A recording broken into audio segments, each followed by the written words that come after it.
starting pitcher today, it is Trevor Rogers going for the Marlins. This will be his 20th start of the season.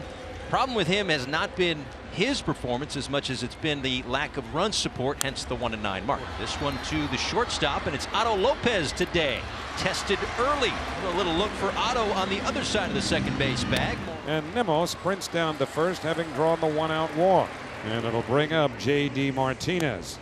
It's the swing and miss on a good changeup there for Martinez, his first K of the afternoon. There goes Nimmo. The pitch is high. The throw to second by Fortes is not in time, and Nimmo is now 9 for 9.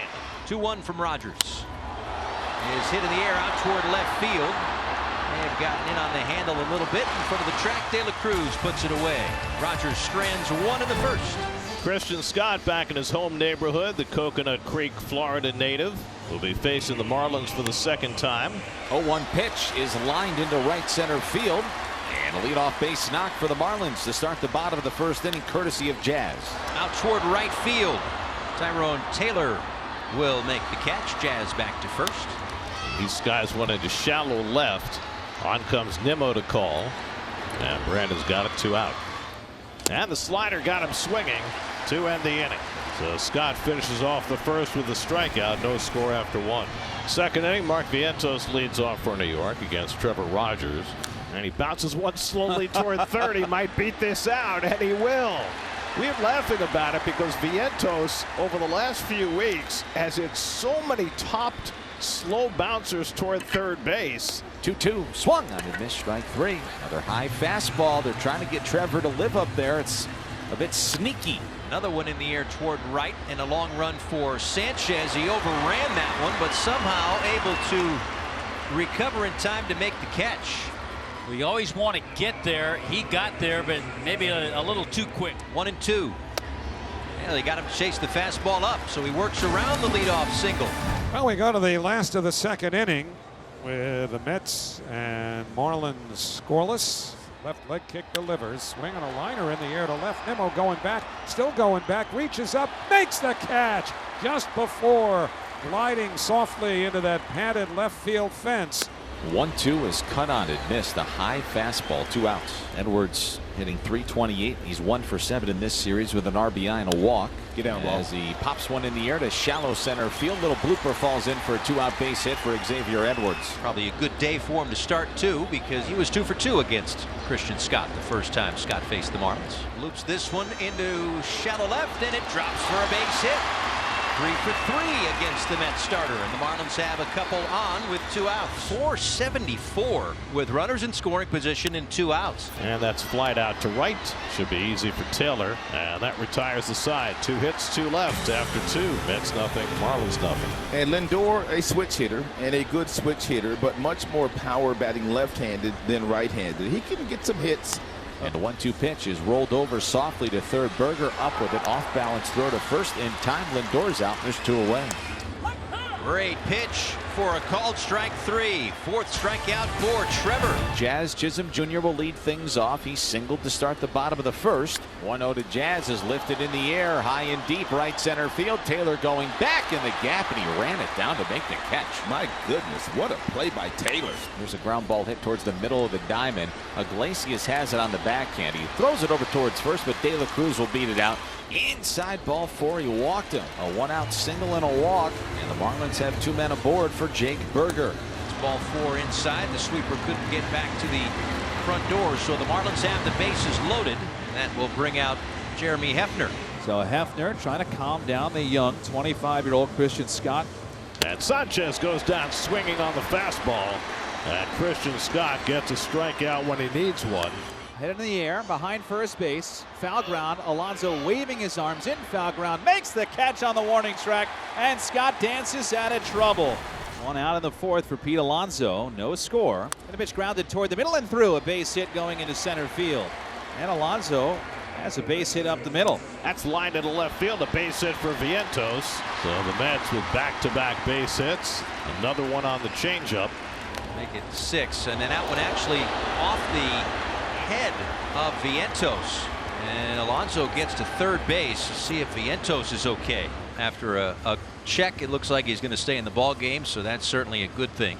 But it sets up a situation with the runner at third base, a possible sacrifice fly. Served in the air toward left field. De La Cruz coming in, makes the catch. Alonso tagging, heading home. The throw to the plate is offline. Alonso slides in head first, and the Mets on a Luis Torrens sac fly have a 1-0 lead in the fourth. And at 57 pitches already through 3, I don't think you can expect a great deal of length from Christian Scott. Just getting him through 5 innings has been a challenge.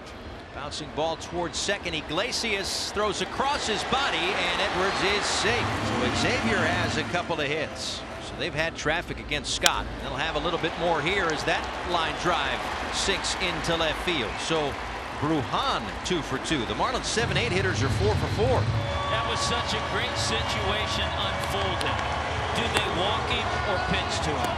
Once it got to 2-0, maybe they're going to put him on. They didn't. He chased a couple of sliders. Now I got a chance to get him out.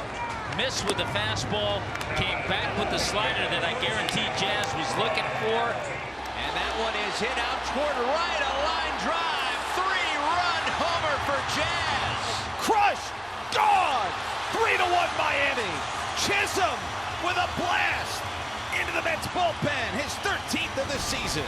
A 3-1 lead for Trevor Rogers as we move to the top of the 5th inning. Harrison Bader will lead things off for the Mets. Bader dribbles one in front of the plate, and Fortes pops on it and throws it down the line. Bader heads for second. Sanchez gets over to back it up. And on Nick Fortes' second error of the game, the Mets have a runner in scoring position with nobody out. So now Martinez, he has struck out and flied to left. Martinez lines one into left field for a base hit. Bader to third. He's being waved around. The throw to the plate by De La Cruz is cut off. And the Mets get within a run. J.D. Martinez drives in the run, and it's 3-2 Miami. That's grounded to third base. Marlins go around the horn but can't complete the double play. So the inning continues. That's going to be all for Trevor Rogers. As Cronin kicks and fires the 2-2, and Vientos swings and misses strike 3.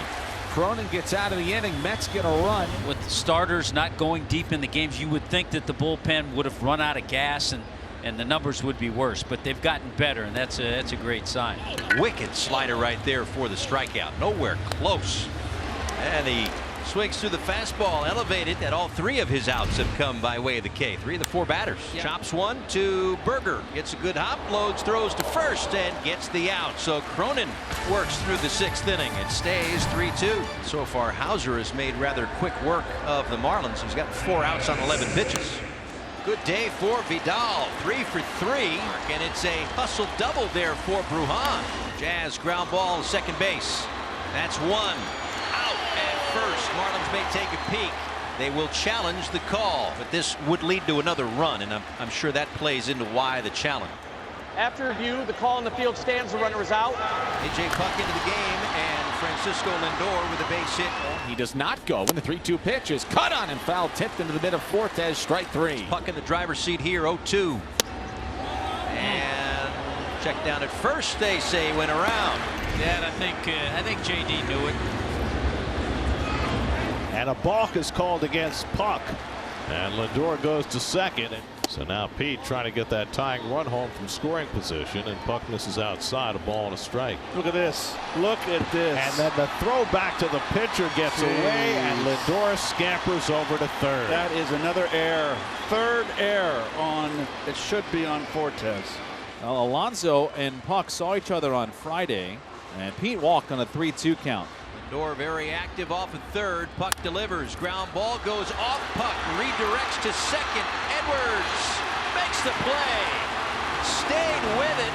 And the side is retired. What a play. Jake Berger. A couple of strikeouts and a walk today for Jake. Keep his 5-game hit streak alive. As Berger sends a fly ball out to pretty deep left center field. And that one into Automation Alley. Jake Berger with another home run. A little breathing room here in the 7th. They had been giving him a steady diet of sliders the last couple of days, and he finally was able to catch up with one. So a pinch hit single for DJ Stewart, and the Mets will get the tying run to bat with Iglesias coming up.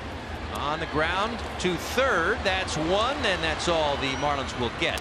And over called strike 3.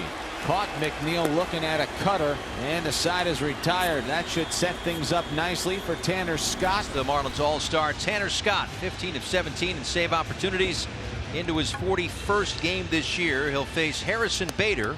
100 miles an hour at the top of the zone for the strikeout. One away. 2-2. There's a pop-up in the air center field. There with plenty of room into the ball game is Nick Gordon. He makes the catch, and there's 2 outs. Here it is. Swing and a miss. Strike 3. It's a Marlins win.